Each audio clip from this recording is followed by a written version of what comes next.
हाँ तो भाई और बहनों, क्या हाल है आप सबका। होपफुली आप सबका हाल बहुत ही अच्छा है यार। अगर मैं किसी भी सेगमेंट की बात करूँ ना, 10,000 की बात करूँ, 15,000 की बात करूँ, 12,000 की बात करूँ, उस सेगमेंट में जो मेन कंपटीशन होता है वो रेडमी या फिर रियलमी के स्मार्टफोन्स का होता है। अगर मैं रियलमी C2 या फिर रेडमी 7A की बात करूँ, बहुत कड़ी टक्कर थी। ठीक है, हमने बोला कि हमें जो रियलमी C2 है बहुत कुछ नया ऑफर कर रहा है, बट एक ऐसा स्मार्टफोन लॉन्च हो गया जिसने रेडमी और रियलमी दोनों की नींद हराम करके रख दी है, क्योंकि बहुत ही कमाल का पैकेज है ये। एंड अब तक जो आपको रेडमी और रियलमी ऑफर कर रहे थे ना, इन स्मार्टफोन्स की एक या फिर दो यूएसपी होती थी, बट इस बार इन्फिनिक्स ने लिटरली आग लगा दिया है। मैं बात कर रहा हूँ इन्फिनिक्स के हॉट 8 की। प्लीज़ आप वीडियो को पूरा देखना, बहुत कमाल के स्पेक्स है इसके। आपको मैं बताता हूँ कि ये कंप्लीट स्मार्टफोन कैसे है। गाइज, इसमें आपको देखने को मिलेगा 6.5 इंच का HD+ डिस्प्ले, वो भी वाटर ड्रॉप नॉच के साथ। तो इस बजट में पहले रियलमी C2 था जो हमें प्रोवाइड करता था वाटर ड्रॉप डिस्प्ले, अभी हमें 20:9 वाला देखने को मिलेगा हॉट 8 में, वो भी 450 निट्स की ब्राइटनेस के साथ। अब इसकी क्वालिटी कैसी है वो तो जब हम रिव्यू करेंगे तब पता चलेगा। उसके बाद मैं बात करूँ ना, तो यहाँ पर आपको 90% स्क्रीन टू बॉडी रेशो देखने को मिल रही है। मैं रिपीट कर रहा हूँ 90%, तो यहाँ पर बहुत ही कमाल की बात है। यहाँ पर मीडियाटेक का हीलियो P22 प्रोसेसर लॉन्च किया गया है। ये एक ऐसा प्रोसेसर है जिसकी परफॉर्मेंस ठीक है, बट इसे बहुत ही अच्छे तरीके से ऑप्टिमाइज करना पड़ता है। वो तो पता लगेगा कि इन्फिनिक्स ने इसे कैसे ऑप्टिमाइज किया है। एंड्रॉइड 9 पाई है जिसके ऊपर XOS लगा है, ये कैसा है ये भी देखना पड़ेगा। आपको बैक में इस बजट में ट्रिपल रेयर कैमरास देखने को मिल रहे हैं। मेन कैमरा 13 मेगापिक्सल का है जो f1.8 के अपर्चर के साथ आता है। साथ में आपको एक डेप्थ सेंसर देखने को मिलता है। एक यूनिक सेलिंग पॉइंट ये है कि इसमें आपको डेडिकेटेड नाइट मोड वाला कैमरा देखने को मिलता है, ये लोग बोलते हैं। बट वो जो लो लाइट कैमरा है ना, वो VG है, तो उसकी क्वालिटी देखनी पड़ेगी फिर से कैसी है। ठीक है, क्योंकि ये ऑन पेपर स्पेक्स है।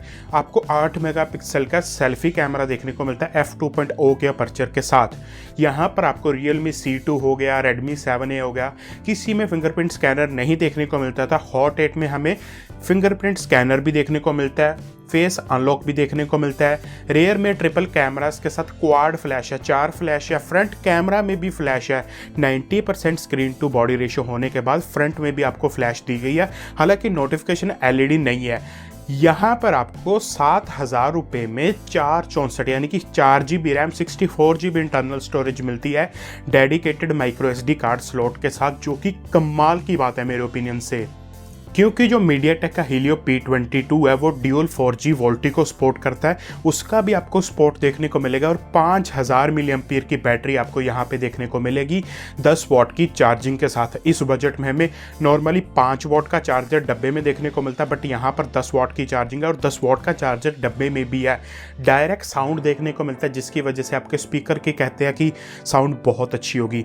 अगर मैं स्पेक्स की बात करूँ ना, 7,000 रुपये में इसमें इतने सारी USP मैं आपको क्या बताऊं। तो इस स्मार्टफोन ने ना लिटरली इसके कंपटीशन Redmi 7A और Realme C2 को किल कर दिया है। ऑन पेपर यूज़ करने के बाद और पता चलेगा। अगर मैं बात करूं, बहुत ही बेहतरीन आपको डिस्प्ले देखने को मिल रही है, 6.5 इंच की 20:9 ट्रिपल रेयर कैमराज मिल रहे हैं, 464 यार ये सबसे बड़ा USP है कि आपको इस बजट में 4GB RAM, 64GB internal storage देखने को मिलेगी dedicated micro SD card slot के साथ। 5000 mAh की जो बैटरी है वो आपको 10 वाट की चार्जिंग के साथ मिलती है और 180 ग्राम से भी नीचे है इसका वेट, जो कि कमाल की बात है। उसके बाद आपको स्क्रीन टू बॉडी रेशियो इतना अच्छा मिल रहा है। यहाँ पर ना इन्फिनिक्स ने सभी बॉक्सेस को टिक किया है। यहाँ पर फिंगरप्रिंट स्कैनर भी इस बजट में हमें देखने को मिल रहा है। मेरे को डेफिनेटली आई बटन में कमेंट करके बताना कि क्या आप इस डिवाइस का रिव्यू हमारे चैनल पर देखना चाहते हो। अगर आप कहोगे तो डेफिनेटली मैं आपके लिए इसका रिव्यू लेकर आऊँगा, क्योंकि ये स्मार्टफोन मेरे को पर्सनली बहुत ही अच्छा लगा है। एंड मेरा आपसे क्वेश्चन है कि 7,000 रुपये के बजट में आपको ये वाला स्मार्टफोन कैसा लगा। अगर आपको वीडियो अच्छा लगा प्लीज़ लाइक कर देना, अगर आपको नहीं अच्छा लगा डिसलाइक। कॉमेंट, क्वेरी, क्वेश्चन कुछ भी है नीचे कमेंट सेक्शन में। अब मैं आपसे मिलता हूँ अगले वीडियो में।